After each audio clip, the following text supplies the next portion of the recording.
Nos vamos al enlace hasta Caracas. Platico con Numa Molina, es sacerdote jesuita y periodista. Esta mañana estamos en este enlace para todos ustedes. Gabo Libros, Arte y Café presenta La Entrevista con Emanuel Civilla. La Entrevista.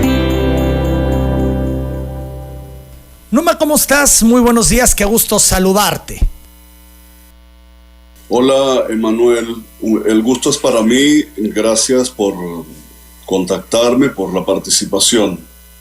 Importante saber en estos momentos cómo están las cosas. Dábamos a conocer hace unos instantes que miles de venezolanos salieron a las calles de Caracas y varias regiones del país a protestar contra los resultados anunciados, acciones que en varias de ellas hubo represión, según han dado a conocer medios de comunicación. Han derribado incluso estatuas de Hugo Chávez. ¿Nos puedes compartir? Sabemos que tú estás trabajando muy de lleno en los barrios, que vives en los barrios y bueno, que la gente de los barrios, es lo que han dicho, ha salido a las calles. Cuéntanos, por favor.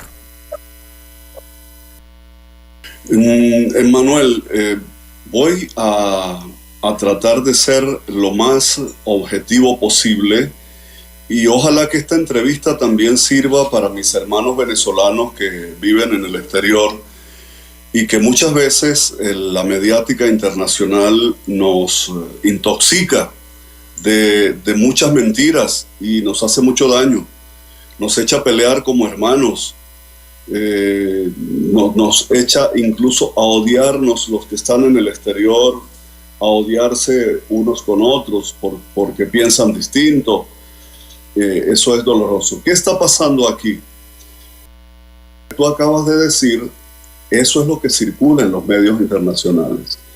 Ayer no salieron miles de venezolanos a las calles a protestar.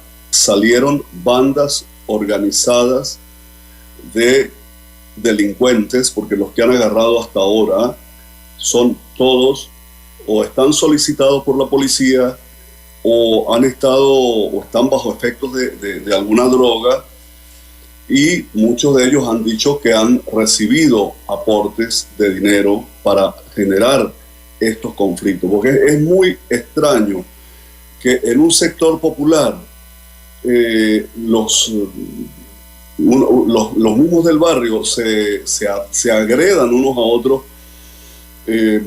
siendo vecinos, ¿no? O sea, inclusive lo más grave es que, qué sé yo, hay algo que está circulando en las redes aquí en un sector cercano al mar en La Guaira, que se llama Katia la Mar. Una muchacha se unió a los manifestantes, ¿no?, del barrio. Se unió, tal vez la conducta de rebaño la llevó a meterse a gritar y a lanzar piedras, y mientras todo eso ocurría, ella tenía un negocio, estaba comenzando un emprendimiento. Y mientras todo eso ocurría, entraron a su negocio y se lo saquearon todo. Total que se están haciendo daño incluso ellos mismos. Eso no quita que haya gente que está descontenta, ¿no? Que no le gusta, por ejemplo, los resultados que hubo, que no quiere a Maduro, que no quiere al chavismo. Eso es una cosa que yo entiendo, que no tiene que pensar todo el mundo igual. Y además vivimos en un país democrático donde tenemos derecho a pensar distinto, pero de ahí a que se diga a nivel internacional que salieron los barrios, que se fueron las comunidades a la calle, no, eso no es verdad. Se fueron algunos grupos que la mayoría son de mala vida, de mal vivir, que se han prestado para generar caos en lugares tan importantes como, por ejemplo, la autopista Caracas-La Guaira. Es la autopista más importante que conecta al principal puerto y al principal aeropuerto del país con la capital, que es Caracas. Y en esa autopista se dieron ayer 3 conatos de tranca del tráfico y de agresión a los transeúntes. gente inocente que va por la calle y que de momento Hay un señor que, por ejemplo, en el centro de Caracas, en una plaza que se llama Oliari, lo vieron, no sé, le vieron tal vez características de que era chavista o que era del gobierno. El señor no llevaba ningún distintivo, tenía simple y llanamente cara de pobre, era humilde, y le han dado, como decimos aquí, un amasijo de golpes y está entre la vida y la muerte en un hospital. O por ejemplo, ¿cómo podemos llamar que ayer le metieron fuego a un hospital que está en una zona popular en Coche, el periférico de Coche, que es un hospital que está al servicio de la población popular, ¿no? Ahí van los pobres, ahí va la gente de los barrios, y le incendiaron, le metieron candela ayer al hospital, han incendiado oficinas del Consejo Nacional Electoral, han tumbado estatuas no solo de Hugo Chávez. Nosotros tenemos la patrona, como ustedes allá, que es la patrona nuestra también, porque es la patrona de América Latina, la Guadalupe. Nosotros, nuestra patrona es la Virgen de Coromoto, Nuestra Señora de Coromoto. Y la Virgen de Coromoto se llama así porque se le apareció a un cacique que se llamaba Coromoto. Y entonces en Guanare, donde está el santuario, allí le hicieron una enorme estatua hermosa al cacique. Pues ayer han tumbado el cacique Coromoto, y no solo conformes con eso, lo han atado a un vehículo, lo han arrastrado por todas las calles del sector. Una cosa que me parece macabra, ¿no? Que, o sea, yo lo único que puedo intuir es que porque es indio, ¿no? Porque es un indígena, porque es también, es una actitud fascista, muy terrible. Hay detrás, y eso lo sabemos y de eso estamos claros, que hay unos cerebros, hay unas mentes pensantes generando todo este tipo de violencia. Pero es una violencia que cuando la miras por cualquier ángulo no tiene sentido. Y además, ¿qué violencia tiene sentido, Emmanuel? Si con la violencia no se ha construido nunca ningún país, ningún pueblo. ¿Qué civilización, qué país desarrollado encuentras tú en el mundo que se haya hecho pujante haciendo la guerra? O diríamos, viviendo en guerra. No, se destruye, ¿no? Entonces, hay situaciones así. Por ejemplo, otra que te voy a poner para cerrar esto que tú me estás preguntando. Tenemos el santo de los pobres, el santo más querido de los venezolanos, que es José Gregorio Hernández, ¿no? Un médico, un brillante catedrático universitario que dedicó su vida a la vida académica y a la investigación y al mismo tiempo a curar a los pobres. Fue el médico de los pobres, así lo conocemos. Pues también estaban ya a punto de derribar una estatua de José Gregorio Hernández. Oye, José Gregorio Hernández lo quiere todo el mundo en Venezuela, los de la derecha, los de la izquierda, los que no tienen ningún partido, hasta los que son de otras iglesias cristianas le tienen fe a José Gregorio Hernández. ¿Cómo es posible que estén derribando la estatua de José Gregorio Hernández? Esto ya es una cosa que no la habíamos visto, ¿no? Estamos en este enlace hasta Caracas, Venezuela, con Numa Molina. Nos decías entonces, son grupos de delincuentes que han contratado, y hace unos momentos también mencionabas, Numa, que son cerebros, algunos cerebros los que están detrás. ¿A quiénes identifican? ¿Por qué están moviendo esto? ¿Cuál es la intención? Lo que ha denunciado Maduro, Estados Unidos está detrás. Un peón de Estados Unidos es María Corina Machado, la líder opositora, la que está instrumentando todo esto. ¿Es a quien tú pudieras señalar? Emmanuel, mira, recuerda primero que nada que detrás de todas estas revoluciones de colores que se han dado en el mundo, y que esta es una de ese tipo, ya estamos acostumbrados en Venezuela.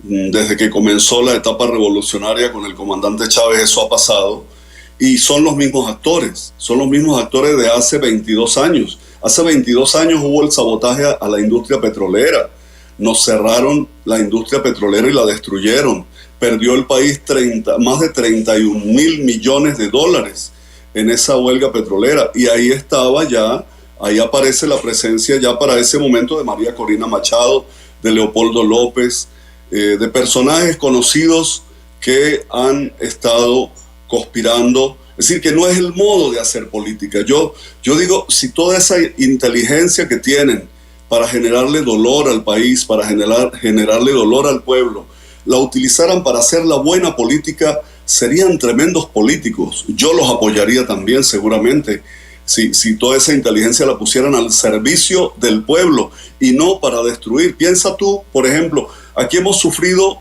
terriblemente la decadencia del sistema metro, ¿no? Con la crisis, con el bloqueo, con todo eso, el metro de Caracas se fue abajo. Y el gobierno ha ido recuperando el metro de Caracas, al punto de que ya el metro de Caracas está muy bonito, está muy digno,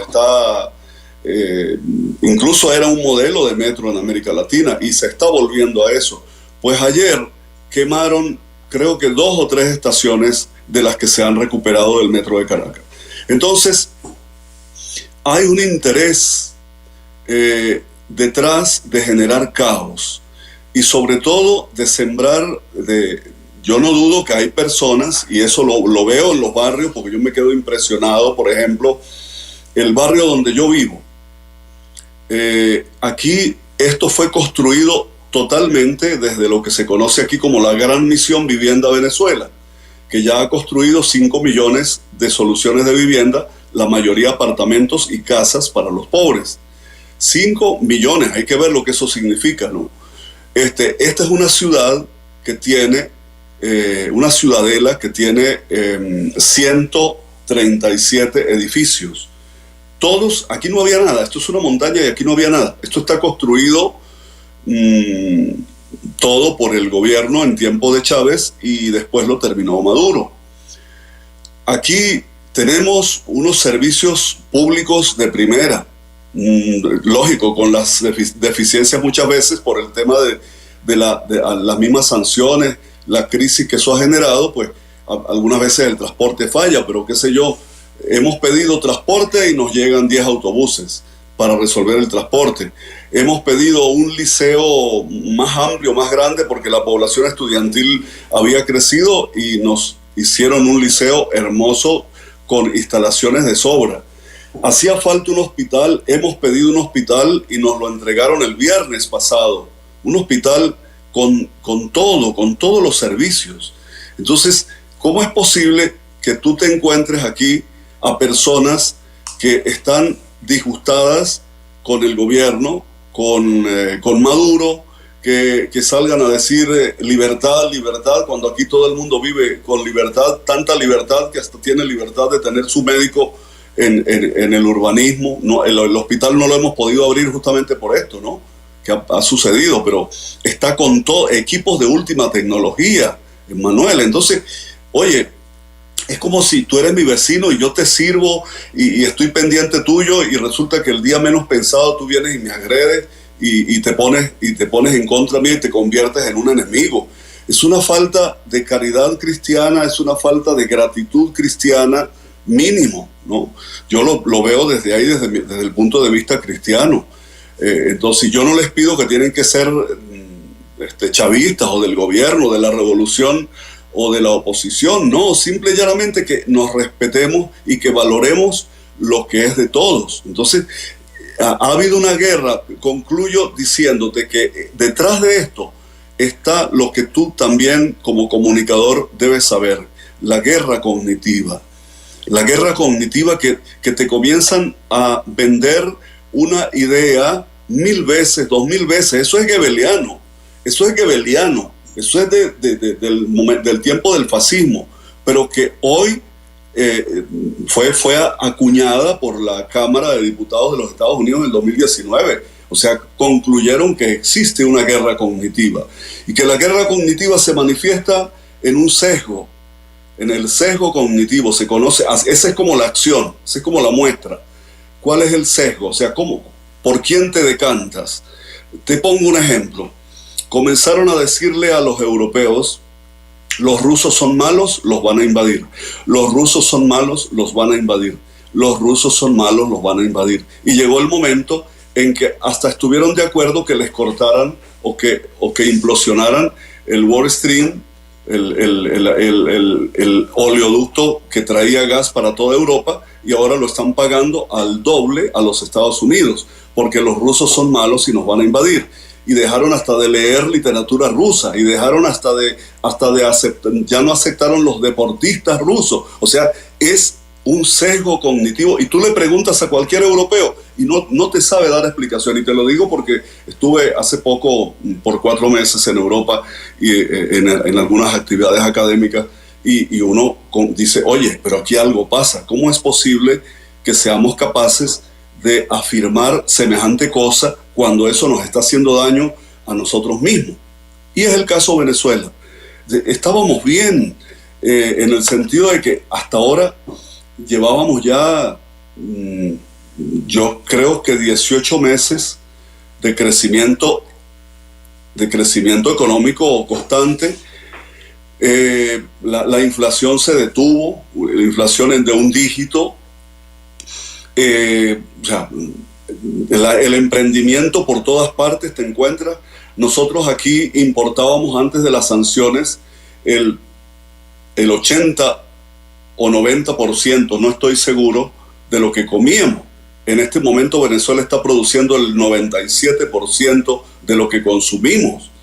Entonces, esta experiencia dolorosa de las sanciones también ha sido positiva para el pueblo, porque nos ha enseñado a emprender, a que no hay que vivir del petróleo, porque vimos que hubo un momento en que nos dejaron sin industria petrolera, porque no pudimos vender petróleo, pues. O sea, no sé si tú sabías que Venezuela recibía anualmente 56 mil millones de dólares por petróleo, y de la noche a la mañana comenzó a recibir 700.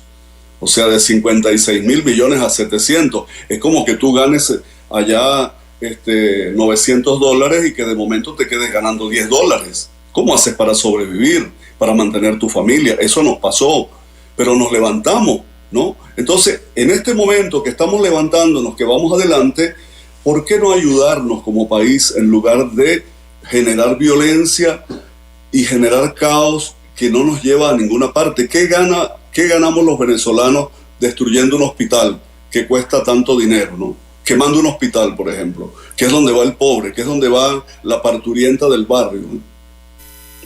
Numa Molina, se han dicho tantas cosas, y qué mejor que tengo ahora la oportunidad de preguntar: ¿Venezuela vive una dictadura? El sesgo cognitivo de Venezuela. Comenzaron a decir, antes era Chávez, ahora es Maduro, ¿no? Pero eso pudieron haberlo dicho también de Rómulo Betancourt o de Carlos Andrés Pérez. Tal vez muchas cosas se dijeron también en esa época de esos señores, pero no existían las redes como para afirmarlo del modo que se afirma hoy como guerra cognitiva. El sesgo cognitivo nuestro fue ese. Comenzaron a... Maduro es malo, es un dictador. Maduro es un dictador. Maduro es tan dictador Maduro que aquí ya llevamos 31 elecciones. Y yo te lo digo de corazón, que yo muchas veces lo que he visto es demasiada permisividad.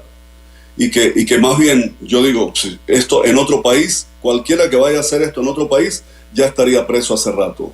O sea, lo que ha pasado aquí con dirigentes como Guaidó, ¿no? Como María Corina, eso es traición a la patria, y en cualquier país no se lo perdonan, irían a la cárcel. Y aquí todos ellos están haciendo política. Hicieron una campaña ahorita en todo el país sin que nadie les dijera que no pueden hacer esto o lo otro. Tuvieron sus desencuentros, como es normal que pase, que se encuentren de repente dos grupos que piensan contrario y que se olvidan de que son meramente adversarios, no enemigos, ¿no? Pero aquí hay tanta libertad que había 10 candidatos, ¿no? 10 partidos políticos, mucho más, como 19, 20 partidos políticos, pero 10 candidatos que estaban compitiendo por la presidencia de la República, que esa es otra cosa muy importante que no se dice afuera. Aquí hubo a nivel mediático una polarización. Entonces no se nombraba sino a Edmundo González y a Nicolás Maduro, ¿no? Y resulta que hay 8 partidos políticos muy importantes de oposición, que son gente muy sensata, que tienen un proyecto de país, un muy buen proyecto de país también, que lo único que por lo que había que vetarlos era porque ellos no están de acuerdo con la injerencia internacional. Ellos no están de acuerdo en que se le entreguen los recursos del país a potencias extranjeras. Ellos creen que los problemas de los venezolanos los tenemos que resolver nosotros los venezolanos, sin injerencia extranjera. ¿Y qué pasó? Que los invisibilizaron mediáticamente. Tú has oído hablar de Claudio Fermín. ¿Ah? Tú conoces a Ecarri, un muchacho joven, intelectual, inteligente, bueno, que tenía un proyecto también de país, ¿no? Has oído hablar de un cómico, el Conde del Guácharo, un oriental, empresario, un tipo que lo conoce toda Venezuela, ¿no? Pues ese fue en un momento el Cantinflas venezolano, ¿no?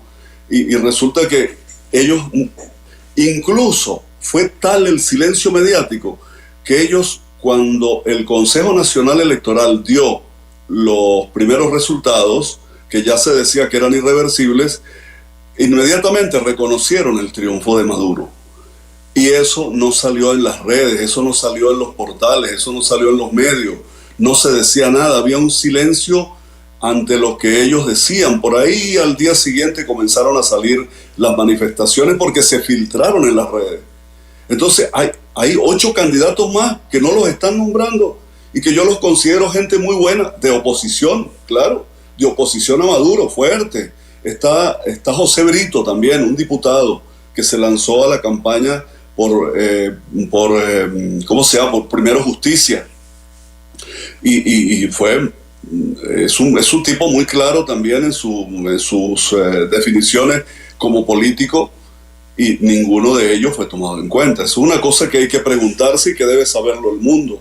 Aquí la oposición no es solamente la del mundo Chirinos y María Corina Machado. Aquí hay una oposición mucho más fuerte, mucho más robusta, pero que la polarización y el manejo de los bots, las granjas de bots multi que se montaron para atacar en esta campaña electoral a Venezuela son terribles. Y yo te digo, no sé si tú viste, ahí estabas pasando una entrevista o la intervención de Maduro anoche. Pues yo sí creo que lo que está de por medio es una guerra que comenzó antes de las elecciones con miras a dar un golpe de Estado en Venezuela. Porque si vamos a las encuestas, Manuel, y disculpen los que me están siguiendo si tomo el teléfono, pero es que aquí tengo los datos, ¿no? Aquí tengo los datos de encuestas que son interesantes y que yo les he venido haciendo seguimiento, ¿no? Por ejemplo, hay un economista, Juan Vicente León, que de chavista no tiene nada, ni de izquierda, es un hombre de derecha y que ha sido, tiene una empresa una encuestadora, pues. Y Juan Vicente León, entrevistado días antes, él, por ejemplo, el titular que veo aquí dice, vean los 3 puntos por los que el economista Luis Vicente León pronosticó victoria de Maduro, ¿no? Y él da 3 puntos ahí importantes por los cuales él cree que Maduro iba a ganar. Luego nos encontramos con una encuestadora que está en Miami, que es norteamericana, ¿no? Sería Lewis Thompson, ¿no? Lewis, leyéndolo en español, Thompson. Lewis Thompson, que es muy reconocido por sus evaluaciones, le estaba dando a las 6 de la tarde del día de las elecciones una encuesta boca de urna que hacía esa empresa. Le estaba dando a Nicolás Maduro 57% y a Edmundo González Urrutia 33% y a Antonio Ecarri 8% y a otros 2%. A las 6 de la tarde del día de las elecciones. Luego, te estoy dando datos que son importantes, ¿no? Que me parecen importantes. No obstante, en medio de esos datos apareció una encuestadora venezolana que es de Oscar Chemel, que se llama Interlaces, que ha sido una encuestadora, la han asociado al gobierno, dicen que es gobiernera, pero yo no creo, porque lo que sí ha sido es exacta, ha dado.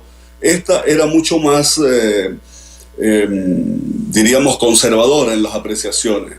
Decía, participación la proyectaba para el 61,5%, y la participación se aproximó, creo que estuvo en el 59,8-9%.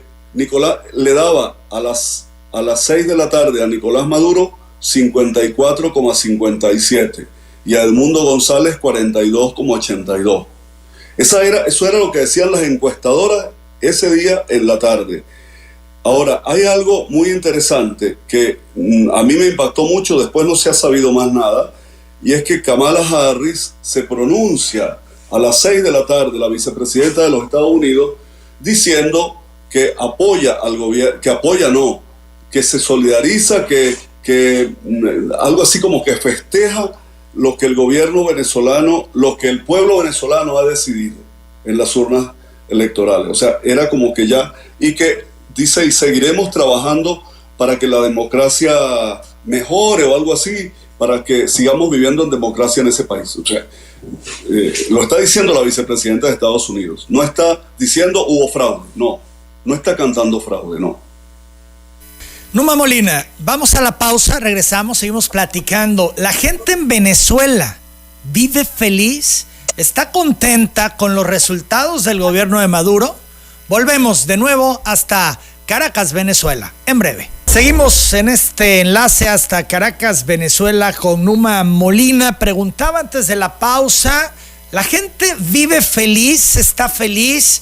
¿Está de acuerdo con las acciones de Maduro, con el gobierno de Maduro, con los resultados de su administración, Numa? Claro, sí, Manuel, tengo que decirte que sí, te doy los argumentos por los cuales. Primero, porque en medio de la crisis que hemos vivido tan dura, cuando te hablo de crisis, te hablo de 930 sanciones por parte de los Estados Unidos. Cuando te hablo de crisis, te hablo de, todo lo que aquí llamamos las guarimbas, que no es otra cosa que toda esta vida violenta, estas manifestaciones violentas en las calles sin sentido, ¿no?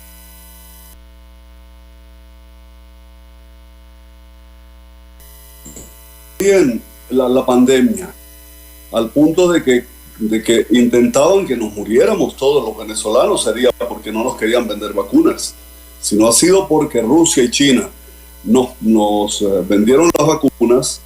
No había otro modo de adquirir las vacunas porque no nos las querían vender, nada ante la pandemia.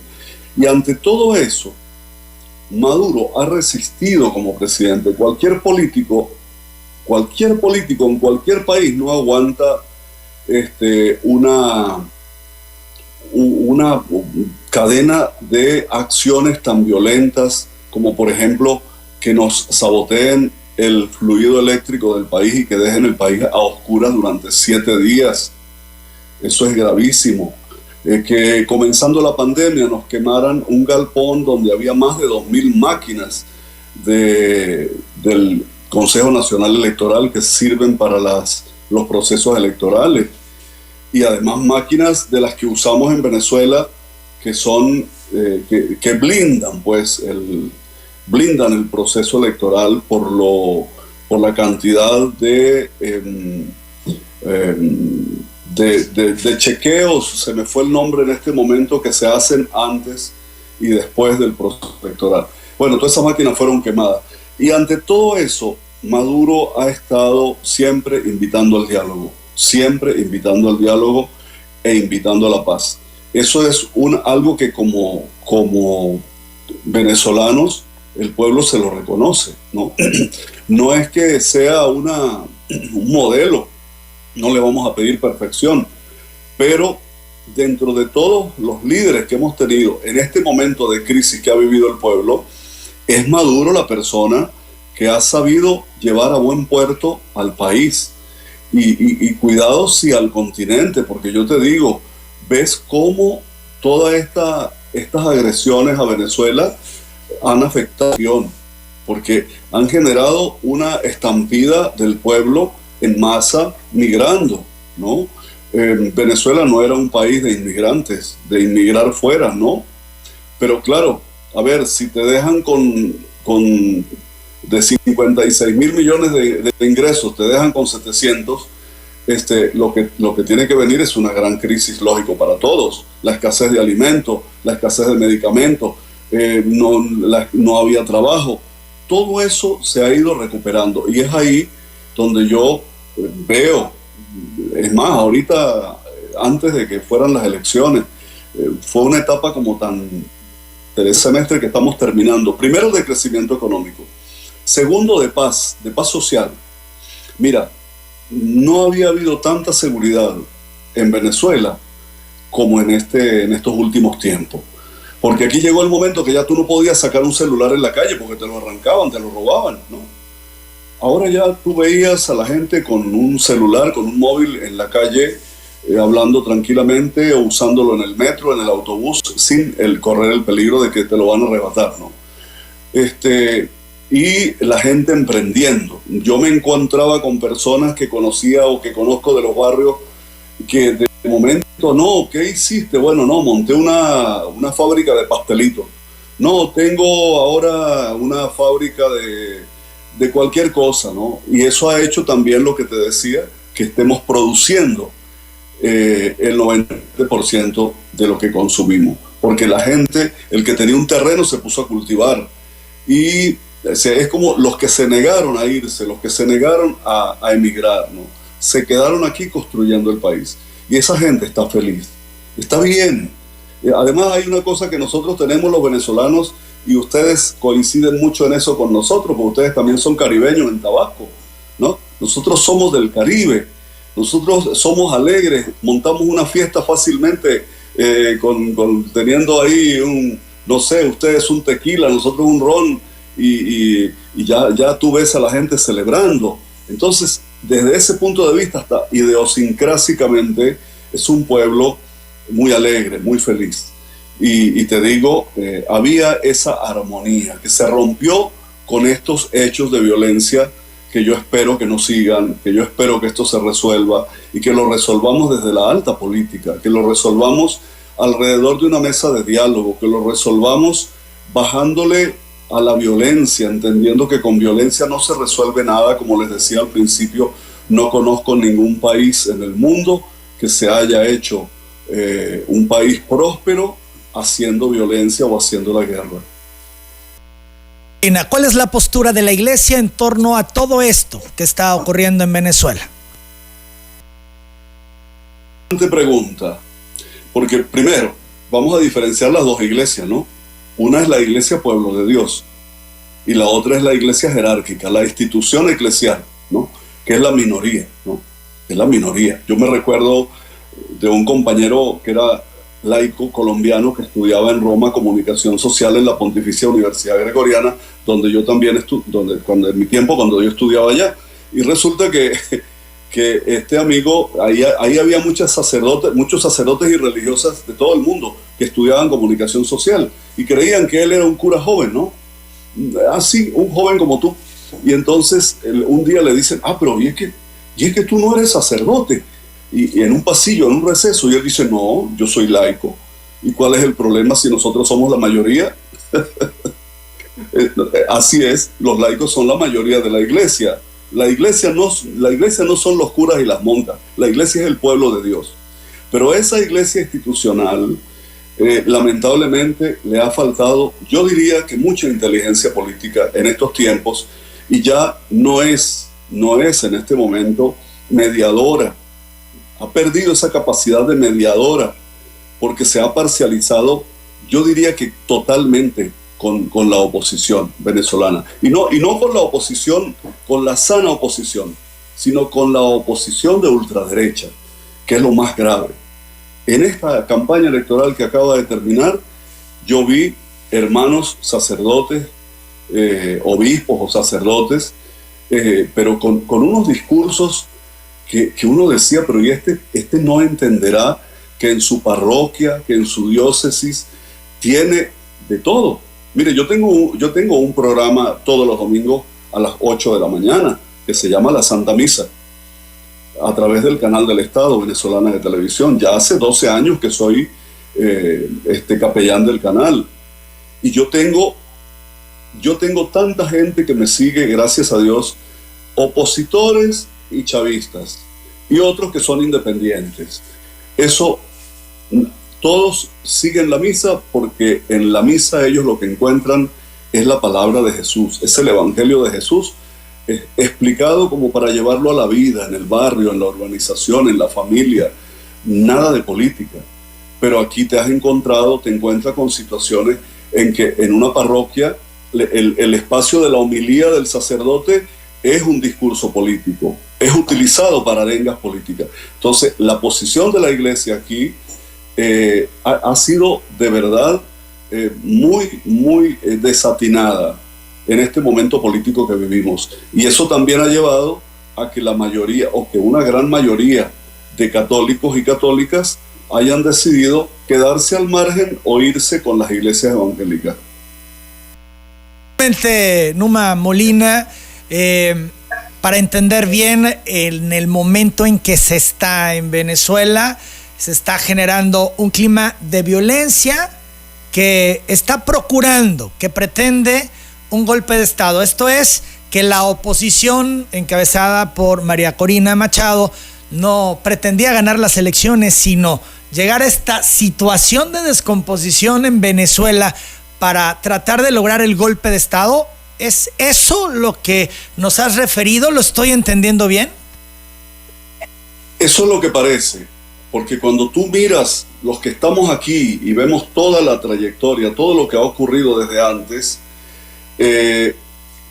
bueno, siempre que ha habido momentos electorales en Venezuela, sí, hemos tenido una oposición ultraderechista desconociendo los resultados. Eso no es de un juego político democrático sano, porque si el otro ganó. Incluso aquí se hizo un pacto y se firmó un documento 15 días antes de las elecciones. A ese pacto acudieron todos los partidos políticos y el gobierno a firmarlo, de que iban a reconocer los resultados, pero no fue el partido de Edmundo González con María Corina Machado. Ellos se negaron a firmar de que iban a reconocer los resultados. ¿Por qué se niegan a reconocer los resultados? ¿Qué pasa allí? ¿Qué segundas intenciones hay? ¿Hay de verdad un interés democrático por el país? ¿Por fortalecer la democracia?